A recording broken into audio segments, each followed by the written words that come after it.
Hello. This post is about the geometry of optimization, more precisely about the geometry behind the first order and second order conditions. So here we look at some function and we assume that it has a minimum. So x0 is a minimum point.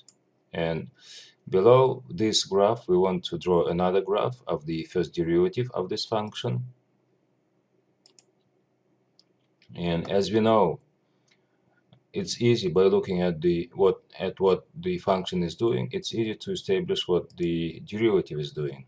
Right at the minimum here, the tangent is horizontal, so at the minimum point, the first derivative is equal to 0. And then we see that to the left of the minimum, the tangent is negatively sloped, so the derivative is negative.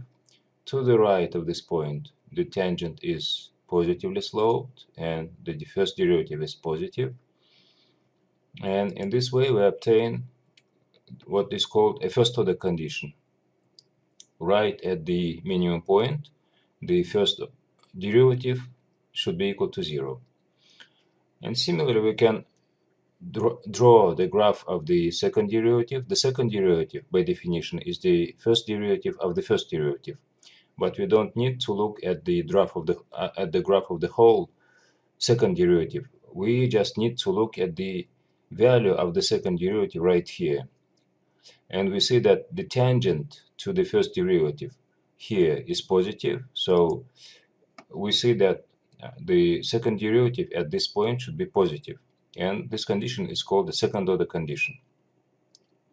What we have done here is just a guess that at the minimum point, we should have this kind of condition that the first derivative is 0, and this kind of condition that the second derivative should be positive. Formally, this is proved by using what is called a Taylor approximation. So let's talk a little bit about this approximation. On the left side, we have our function. Its argument is x. When we say its argument xx, we mean that this is what is varying in this picture. Okay.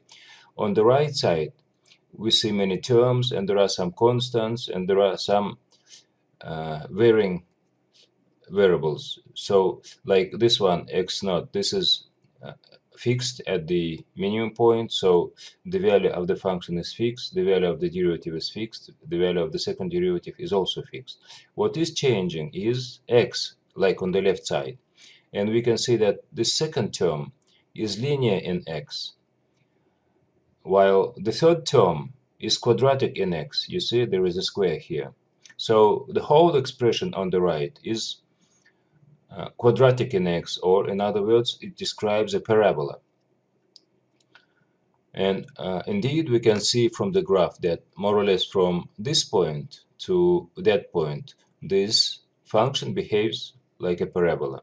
Okay, now let's see what happens to this Taylor approximation if you take into account our conditions. Because of the first order condition, the second term disappears. So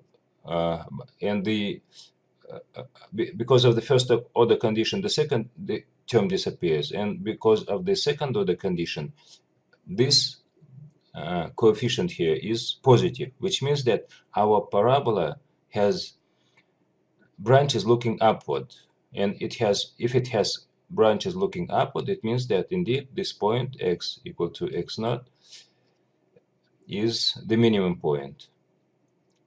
Thank you. That's all.